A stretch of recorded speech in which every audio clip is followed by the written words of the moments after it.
અને મારા મનના બાળને ટકોરા પડ્યા. કોઈ મનના દ્વાર ખખડાવતું હતું. મેં પૂછ્યું કોણ? એક નારી સ્વર સંભળાયો, દ્વાર ખોલો.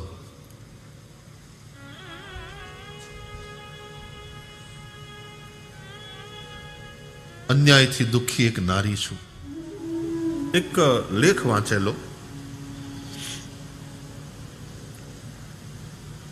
એ લેખની વાત હું કરું એ પહેલા થોડાક મુદ્દાઓ સામે મૂકવા માંગુ છું.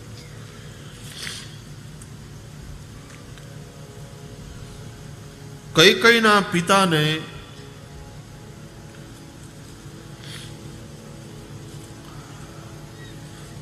દશરથજી દ્વારા એવું વચન આપવામાં આવેલું કે આના દ્વારા થનાર સંતાનને જ રાજગાદી મળશે. આદિ કથા બહુ પ્રસિદ્ધ છે.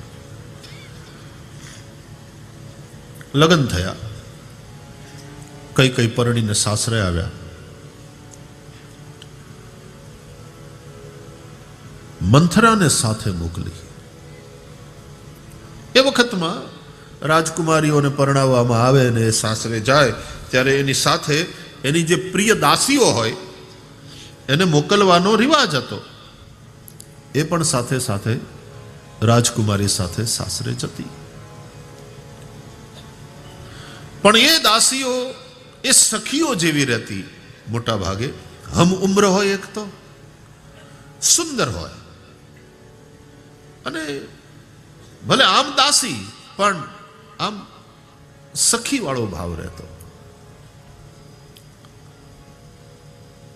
અને આદર પણ પૂરો કરે બા સાહેબનો.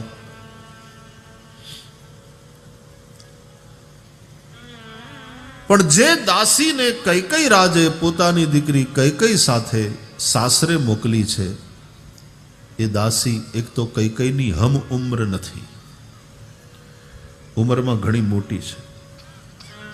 બીજું, કૈકેયીની એ કોઈ એટલી પ્રિય નહોતી. સ્વાભાવિક ન હોય ને, એ સમય એની આજુબાજુ રહેતી જ નહોતી. કૈકેયીની આજુબાજુ એ તો સાસરે મોકલવાની વાત આવી ત્યારે ઉઠાવીને આને મોકલી, ભાઈ તું જા હારે. અને ત્રીજું સૌથી મહત્વનું કે કુબડી હતી. શું કૈકેયી રાજને ખબર નહોતી કે આવી દાસીને હું મારી દીકરી સાથે સાસરે મોકલીશ તો સાસરામાં મારી દીકરીની મશ્કરી થવાની સંભાવના છે કે તારા બાપાને બીજી કોઈ હારી ન મળી, તો આ મોકલી સાસરે સાથે. કૈકેયી રાજ બુદ્ધિશાળી છે અને સ્વાર્થી છે. બુદ્ધિ અને સ્વાર્થ આ બંનેનો સંગમ જ્યાં થાય ને, એનાથી બહુ સંભાળવું.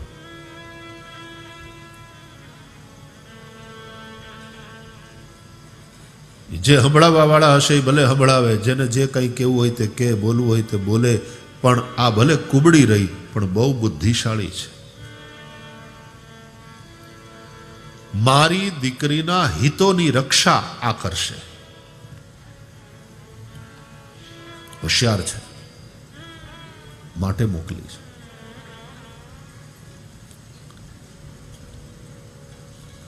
કૈકેયીની પ્રિય તો હતી જ નહીં, હારે લાવવા જેવી નહોતી. અને દીકરી સાસરે જાય ત્યારે અમુક વસ્તુનું એને હોય કે મારા બાપાનું કોઈ નબળું ન બોલે. ત્યાં આને લઈ જઈને હું શું કરું? આને જોઈને બીજા બધા નબળું બોલશે મારા બાપનું, કે કોઈ હારી બીજી ન મળી. તારા કરતા મોટી ઉંમરની ના આવી કુબડી. પણ કૈકેયી રાજે મોકલી મંથરાને.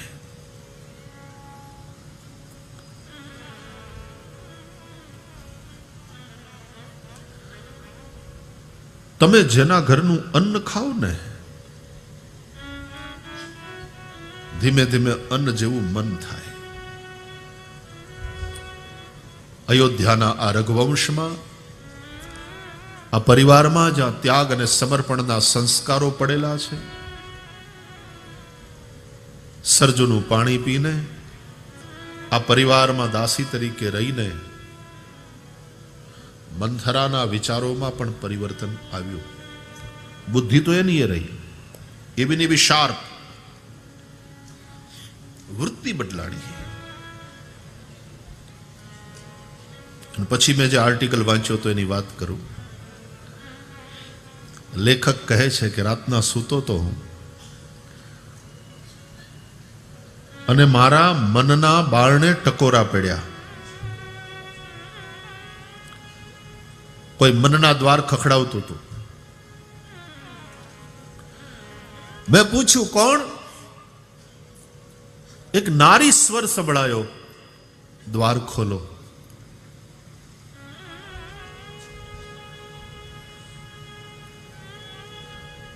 અન્યાયથી દુઃખી એક નારી છું. લેખક કહે છે કે મેં ઉભા થઈ દ્વાર ખોલ્યું, સામે જોયું એક કુબરું નારી પાત્ર. તમે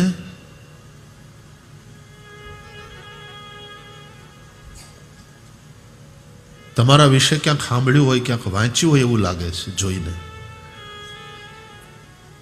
એટલે નારી પાત્ર બોલ્યું કે હા, હું રામાયણનું અતિ વગોવાયેલું પાત્ર મંથરા. મંથરા આ સમયે અહીંયા કેમ આવી? અહીંયાની થોડી વાત કરવી છે જો તમને સમય હોય તો.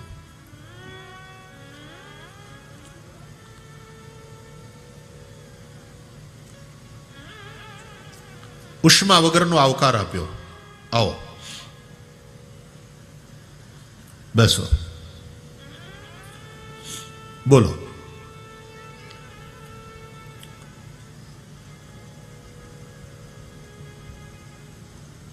મંથરા જેવી બુદ્ધિશાળી ન સમજે એવું તો હતું નહીં, પણ એ કડવો ઘૂંટડો પી ગઈ કે મારે તો આ જ સહન કરવાની આદત પડી ગઈ છે. હું કોઈ પણ ઠેકાણે આવકાર્ય નથી.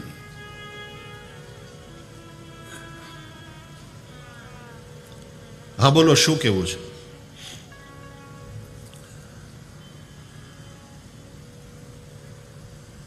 ખૂબ ભગવાણી છું,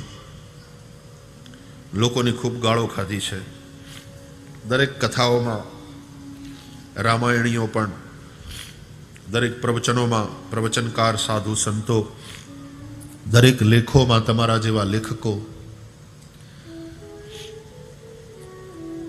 એણે શબ્દોના માર મારવામાં કંઈ બાકી નથી રાખ્યું મને.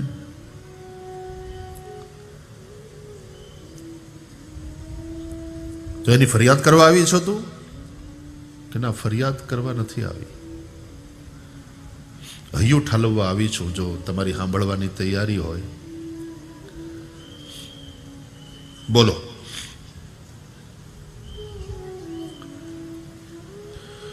હું કૈકેયીની પ્રિય સખી નહોતી, હું કૈકેયી કરતા ઉંમરમાં મોટી હતી, હું કુબડી હતી, છતાં પણ કૈકેયી રાજે મને કૈકેયી એની દીકરી સાથે સાસરે મોકલી. કંઈક કારણ હશે ને? હા, કૈકેયી રાજ સ્વાર્થી હતા. વચન લઈ લીધું તું દશરથજી પાસેથી, અને આગળ જતા દશરથજીએ વચન સાથે કોઈ બાંધછોડ ન કરી શકે, અને કૈકેયીના સ્વાર્થની રક્ષા થાય એ માટે મને મોકલી હતી સાથે.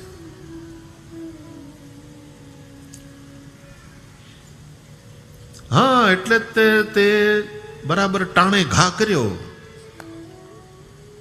આખી દિશા બદલાઈ ગઈ રામાયણના પ્રવાહની.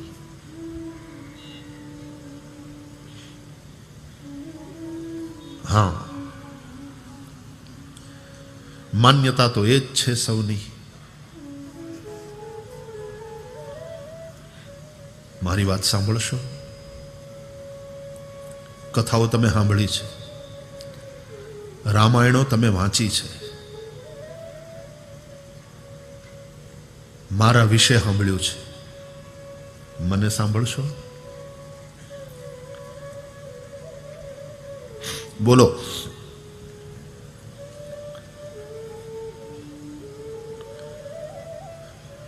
અયોધ્યામાં આવ્યા પછી મારા વિચાર પણ બદલાયા, કારણ કે એક એવા પરિવારમાં હું આવી કૈકેયીની સાથે.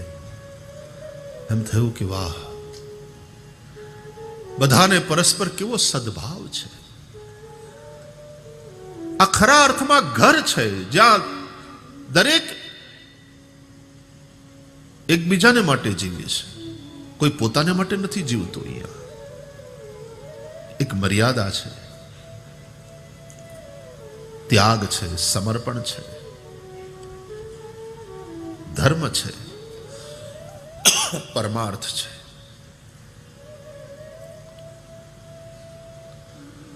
મેં જોયું કે કૈકેયી પણ આવ્યા ભેગી એવી સચવાઈ ગઈ આ પરિવારમાં કે કૌશલ્યા આદિ પણ એટલો જ સત્કાર કરે, પ્રેમ કરે કૈકેયીનો.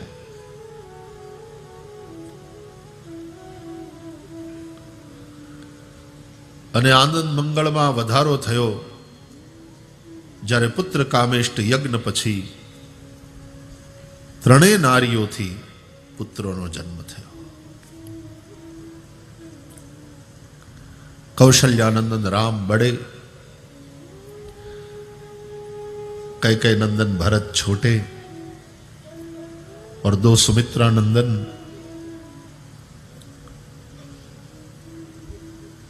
क्या हंसी, क्या खुशी, क्या आनंद, क्या उत्सव. चारों कुमारों को देखकर बहुत प्रसन्न हो रहे थे हम.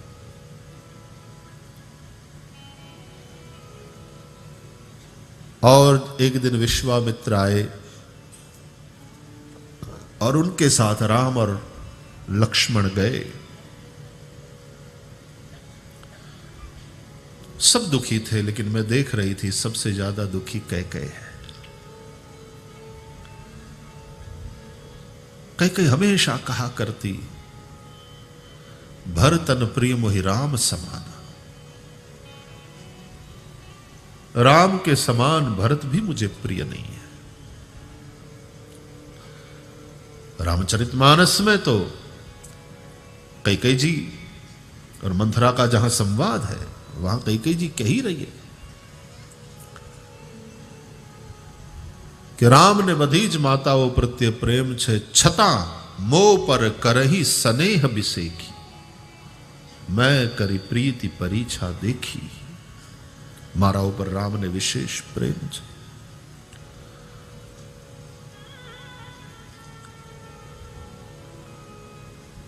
विश्वामित्रनी साथे गया राम અને લક્ષ્મણ, અને પછી જે બધી ઘટનાઓ ઘટી એ સાંભળવા મળ્યું કે એક જ બાણમાં ભયંકર રાક્ષસી તાડકાને મારીને એનો ઉદ્ધાર કર્યો. મારી સુબાહુને મારી હટાવ્યા, બીજા અસુર દળનો સંહાર કર્યો બંને ભાઈઓએ, અને વર્ષોથી અધૂરો રહેતો વિશ્વામિત્રનો યજ્ઞ પૂર્ણ કરાવ્યો. શલ્યા બનેલી અહલ્યાને તારી. શૌર્ય તો ખરું, બળ તો ખરું, પણ પોતાના હૃદયના ભાવથી, પોતાના હૃદયની ઉદારતાથી એક ત્યજાયેલી નારીને પણ રામે કરુણાપૂર્વક જોઈને એને એક સ્થાન અપાયું સમાજમાં પાછું. જેને લોકો પતિતા માનતા હતા, જે પતિ દ્વારા ત્યક્તા હતી, એનું પુનઃ પતિ સાથે મિલન કરાયું. જે શિવ ધનુષ્યની આગળ રાવણ જેવા મોટા મોટા બળવાન પોતાની આબરૂ ખોઈને પાછા જતા રહ્યા હતા, ઉઠાવી પણ નહોતા શક્યા જે શિવધનુષ્યને, એ શિવધનુષ્યને જે રામે ક્ષણ માત્રમાં ઉઠાવી અને એનો ભંગ કર્યો. સીતાએ રામના ગળામાં વરમાળા પહેરાવી. ક્ષત્રિયો કલિયુગોનો કાળ પરશુરામ, એનું નામ સાંભળે ત્યાં તો ક્ષત્રિય રાજાઓના તનમાંથી આમે કંપારી છૂટી જાય. એ દ્રષ્ટિ કરે ને રાજાઓને એમ થાય બસ મારા જીવનની અંતિમ ક્ષણો છે. એ પરશુરામ જે રામને વંદન કરી એની સ્તુતિ કરી અને વનમાં જતા રહે, કહી જય જય જય રઘુકુલ કેતુ, ભૃગુપતિ ગયે બનહી તપ હેતુ.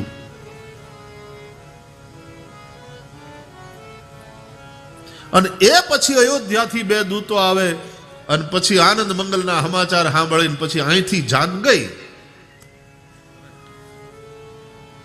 3 માતાઓ તો આમ ઉત્સુક હતી કે ક્યારે જાન પાછી આવે, ક્યારે અમે દુલ્હનોને જોઈએ, ક્યારે અમે વરઘોડિયાને વધાવીએ અને પોંખીએ. પણ આ ઘટના મેં સાંભળી ત્યારથી એને મને તો વિચાર કરતી કરી દીધી. मतलब ये थयो कि राम कोई साधारण व्यक्ति नहीं, बुद्धिमान महिला है ये मंथरा, ये कोई साधारण व्यक्ति नहीं है.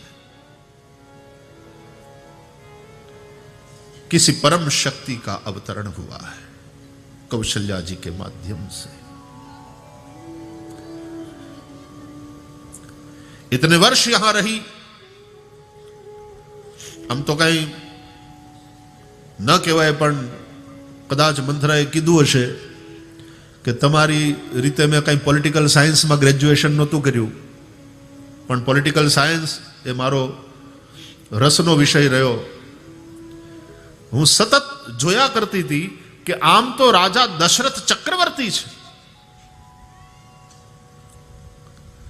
પણ સામે રાવણ એક બીજો મંડલિક મની બનીને ઉભરી રહ્યો છે.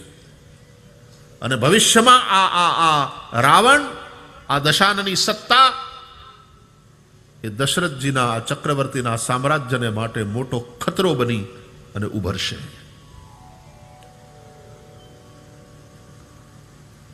राजा दशरथ तो इसी रस में डूबे हुए थे. जब से राम पधारे हैं ज्यादा कहीं जाते भी नहीं. विश्वामित्र जैसे ऋषियों को यज्ञ यागादि कार्य करने में कष्ट हो रहा है और असुरों के उपद्रव का शिकार बनना पड़ रहा है. और विश्वामित्र को आना पड़े दशरथ के पास और मांगना पड़े और कहना पड़े कि रक्षा करो हमारी, ये दशरथ जैसे राजा के लिए शर्म की बात है.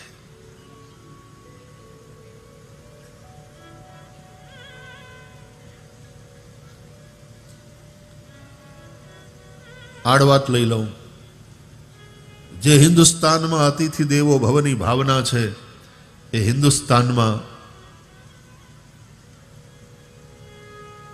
हमणा ताजमहल अने फतेहपुर सीकरी त्या स्विस कपल एक हतुं अने एने छोकराओए जे रीते हैरान कर्या ने मार्या छे, आ हिंदुस्ताननी संस्कारों पर एक काळी टीली छे.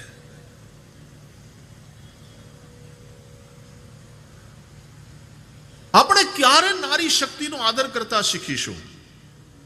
આ દેશના સંતાન તરીકે, મા ભારતીના સંતાન તરીકે આપણે ક્યારે મર્યાદાપૂર્વક વર્તતા છે? અને આવા કેટલાક લોકો છે જે દેશને માટે કલંક છે, અહીંયાની પરંપરાને જે બદનામ કરનારા લોકો છે, એને સખતમાં સખત સજા થવી જોઈએ.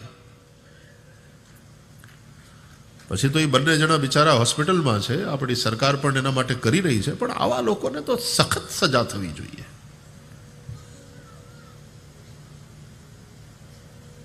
એવી રીતે જોવી દીકરીઓને, સ્ત્રીઓને, આંખમાં એવા વિકાર હોય,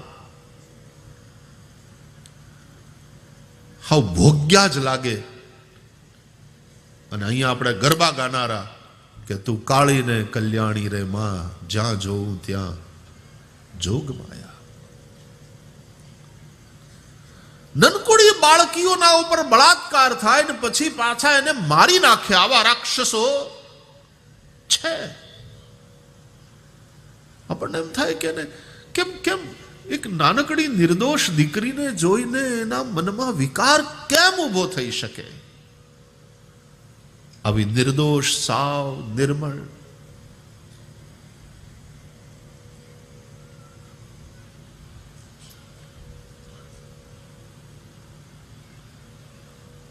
સાધુ સંતોએ આવીને રાવ કરવી પડે કે અમારા યજ્ઞ યાગાદી, અમારું ભજન તપ બરાબર અમે નથી કરી શકતા કારણ કે આવા દુષ્ટ તત્વો અમને હેરાન કરે છે.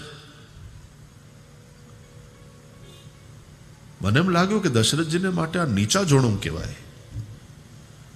પણ માગ્યા કે અનુજ સમેત દેહુ રઘુ ના થા, જેથી કરી નિશિચર બધ ઓર મેં હોબ સના થા, તો ચોખ્ખી ના પાડી દીધી. બોલો, રામ દેત નહીં બનઈ ગુસાઈ.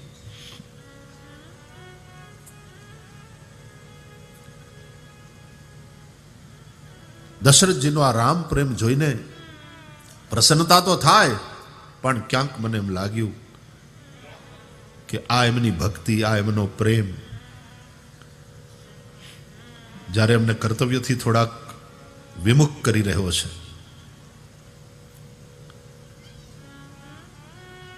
હવે આમાં જ રામમાં જ કેન્દ્રિત થઈ ગયા છે ને સામે ઓલો રાવણ બીજો મંડલીક બનીને ઉભરી રહ્યો છે. મંડલીક મની રાવણ રાજ કરઈ નિજ તંત્ર. એ ઝાંપા સુધી આવી ગયો છે. કાલ હવારે અહીં ઘરમાં ઘૂસશે. ઠેઠ વિશ્વામિત્રના આશ્રમ સુધી પોગી ગયા આ બધા દુષ્ટો. અયોધ્યા ત્યાંથી ક્યાં આઘી છે?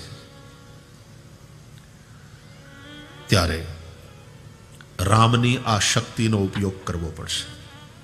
બુદ્ધિમાન મંથરા એ વિચાર કર્યો. મંથરા કહે છે કે ચારે ભાઈઓ પરણીને આવ્યા. કઈ તો રામના પ્રેમમાં પાગલ. દશરથજી અને કઈકઈમાં જાણે સ્પર્ધા થતી હતી કે રામ પ્રેમમાં કોણ વધે.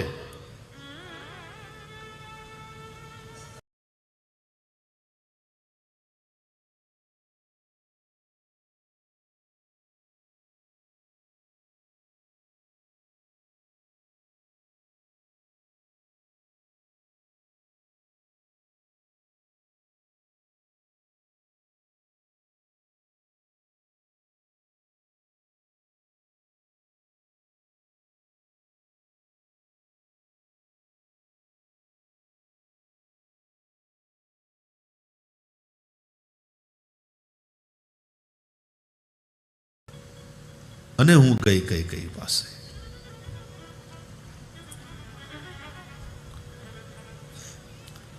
કારણ કે જે કંઈ કરવું હતું મારે કઈકઈના માધ્યમથી જ થઈ શકે એવું હતું.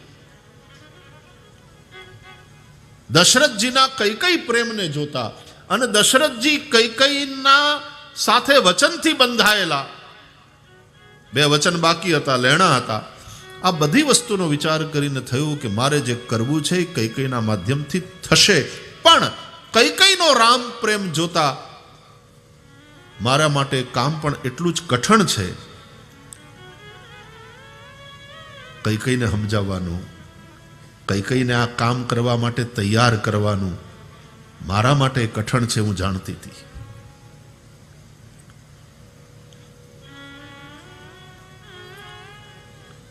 પણ તે કઈકઈને સમજાવ્યા. કોઈકે તો ખરાબ થવું પડશે. જગત આખાનું હારું થતું હોય તો કોકે ખરાબ થવું પડે. કોકે ગાળ ખાવાની તૈયારી રાખવી પડશે. કોકે બદનામી વોરવી પડશે. રામ રાજા થાય એવું આપણે ઈચ્છીએ છીએ, પણ હજી આ સમયે જો રામ રાજા થશે તો એ ઉચિત નહીં રહે. પેલા આ બધી જે સત્તાઓ છે અસુરોની, એને સમાપ્ત કરવામાં આવે. સાથે સાથે કોઈ વિશ્વામિત્રએ અહીંયા અયોધ્યા સુધી ધક્કો ન ખાવો પડે, પણ અયોધ્યા એક એક ઋષિના આશ્રમે જાય.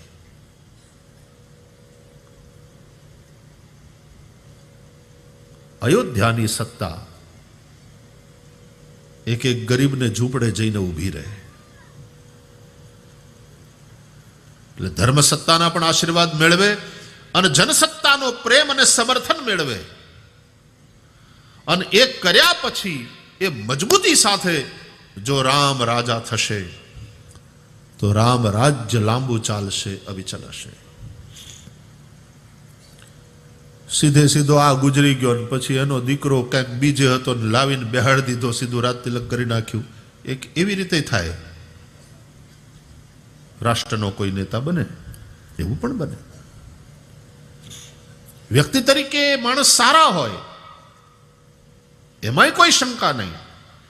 દેશનું કંઈક સારું કરવાની એમની ભાવના શુદ્ધ હોય એમાંય કોઈ શંકા નહીં. પણ અનુભવહીનતા,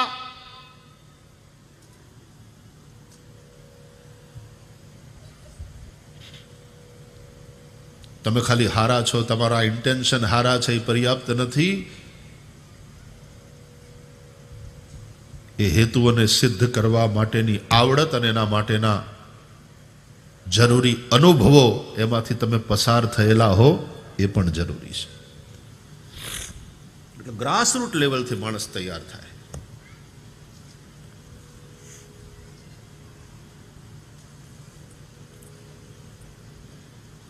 ખાલી લોકપ્રિય નહીં, લોકપ્રાપ્ય નેતા હોય.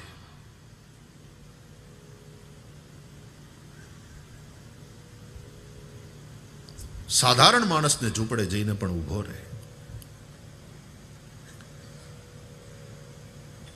મેં કઈ કઈને સમજાવ્યા, તારે ને મારે ગાળો ખાવી પડશે. બધા તને ગલત સમજશે અને મહારાણી, હું તો તને સ્પષ્ટ કહી દેવા માંગુ છું કે કદાચ તારું કૌશલ્યાનું અને સુમિત્રાનું સૌભાગ્ય પણ નંદવાઈ શકે, એની તારે તૈયારી રાખવી પડશે. એ જે કંઈ ખરાબ થશે એની જવાબદાર તું ગણાઈશ. તને ચડાવવા માટે મને ગાળવો પડશે, પણ એ બધાય કડવા ઝેર પીવાની તૈયારી છે તો રામ રાજ્યનો રામ આપી શકીશું સમાજને.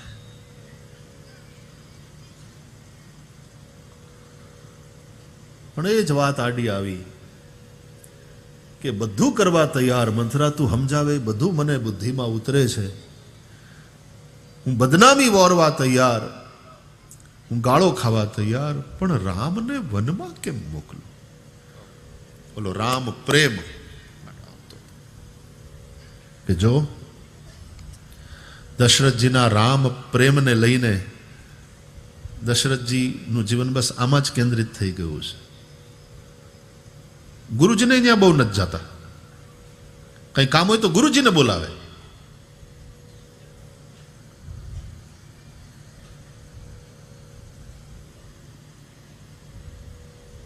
તારે સમજવું પડશે. ઘણીવાર ઘણા ઘરમાં પુરુષ ભોળો હોય, હાવ ભોળો, નિષ્કપટ હોય, પ્રેમી હોય, લાગણી વાળો હોય, અને એને લઈને ઘર લૂંટાતું હોય ત્યારે ઘરની સ્ત્રી એ ખરાબ થવા તૈયાર થતી હોય છે અને ઘરનું રક્ષણ કરતી હોય. એ થોડી કડક થાય. પછી માણસ એમ કે ભાઈ તો બહુ ભોળા છે પણ એને ઘેરથી બેન,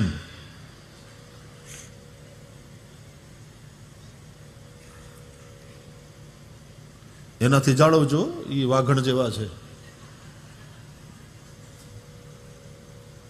કોકે તો પછી આવું થવું પડે, નહીં તો ઘરની રક્ષા કેમ થાય? આ મોટા ભાગના ભક્તોને ઘેર જે એની પત્નીઓ હોય એના તમે બધા દાખલા બધા જુઓ છો કે નરસિંહ મહેતાને ઘરેથી માણેક મહેતીનો સ્વભાવ કે તુકારામના ધર્મપત્નીનો સ્વભાવ કે એ તો કથાઓ સાંભળી જ છે ને તમે, શેરડીનો હાંઠો લઈને તુકારામને માર્યા.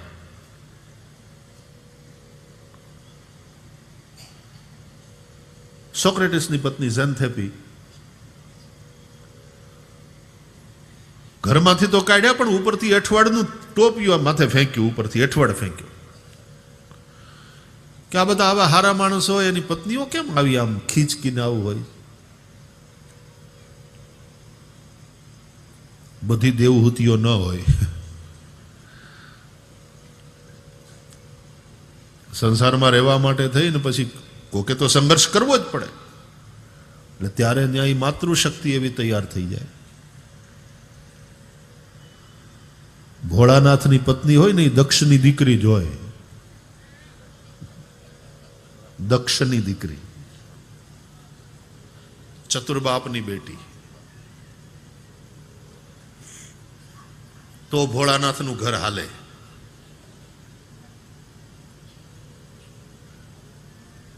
નહીં તો કયો ધંધો કરતા હતા બોલો ભોળાનાથ?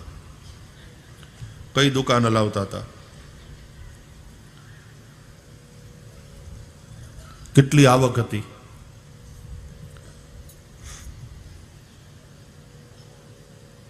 અને ખાવાવાળા કેટલા? તો કે શિવ પોતે 55, દીકરા 2, એક ષડાનન, 6 મુખવાળો. પોતે 55, દીકરો ષડાનન અને બીજો ગજાનન. એને તો પેટ કેટલું મોટું.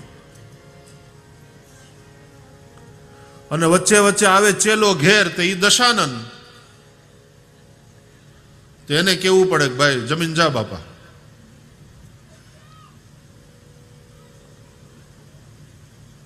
આટલા બધા ખાવાવાળા હોય અને શિવને કઈ ધંધો નહીં, એને કોઈ વેપાર નહીં. એ તો આ અન્નપૂર્ણા હોય ઘરમાં એટલે પૂરું થાય. એના ઘરમાં અન્નપૂર્ણા છે.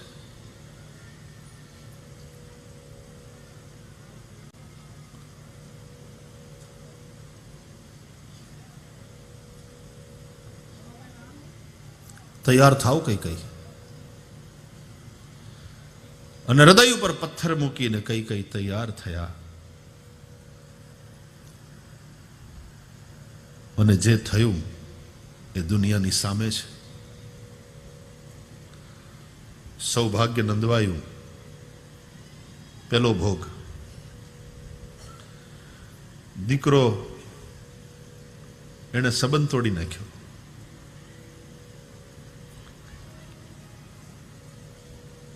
ચૌદ વર્ષના વનવાસ પછી જદી રામ પાછા આવ્યા ને અયોધ્યામાં,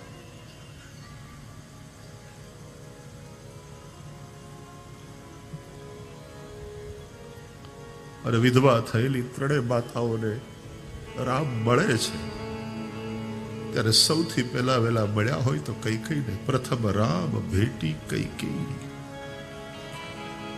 હૃદય લગાડ્યા.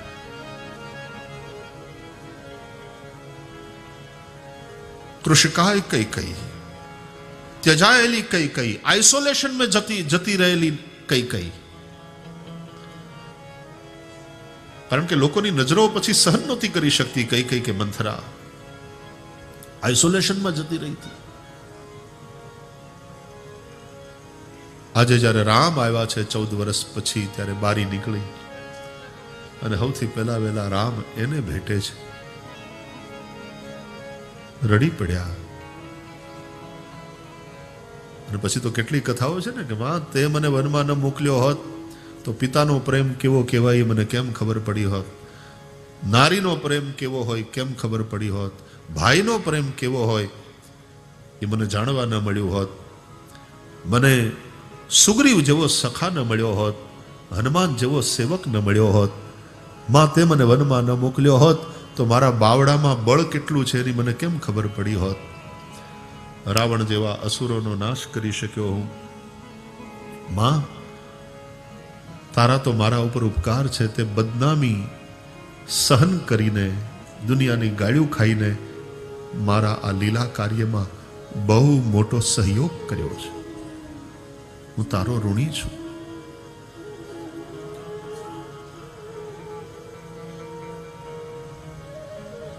અને કઈ કઈને આ જ વાત અંદરથી એકદમ બળ આપે છે કે દુનિયા આખી ભલે મને ગાળો દે અને ભલે મને ન સમજે, મારો રામ તો મને સમજે છે કે અમે આ શું કામ કર્યું તું. राम तुम प्रसन्न हो मुझ पर?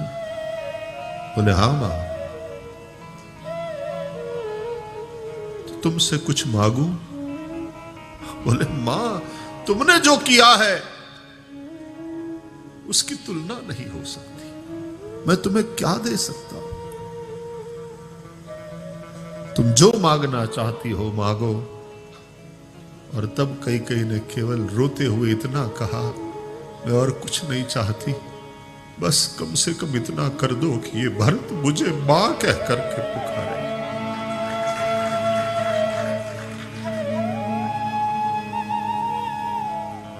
એ હવે માં કહીને મને બોલાવતો નથી.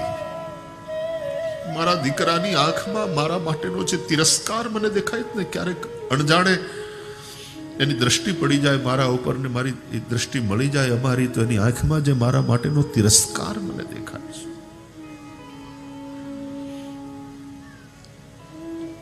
भरत से कहो कि एक बार मुझे मां कहे.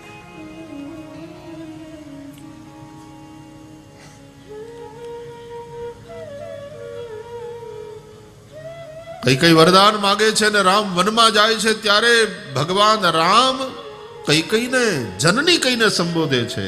સુनु जननी सोई सुत बड़ भागी, जो पितु मातु बचन अनुरागी. तनय मातु पितु तोष निहारा, दुर्लभ जननी सकल संसार. मुनिगण मिलन विसेखी बन, सब ही भांति हित मोर. तेहि मह पितु आयसु बहुरी, सम्मत जननी तो. ત્રણ વાર જનની શબ્દથી રામે કઈને સંબોધ્યા. આમ તો જનની આપણને જન્મ દેનારી માં, રામને માટે જનની કૌશલ્યા છે, કઈ નહીં. પણ અહીંયા રામ સ્વયં કઈને જનની કહે છે. એનો મતલબ જ એ છે કે રઘુવંશના રામને ભલે કૌશલ્યાએ જન્મ આપ્યો, પણ રામ રાજ્યના રામને જન્મ આપનારી જનેતા તું છે. જો કઈ માં ન હોત, જેણે એક બાજુ ભરત જેવા રામ પ્રેમીને પ્રગટ કર્યો અને બીજી બાજુ રામ રાજ્યના રામની પણ માં બની.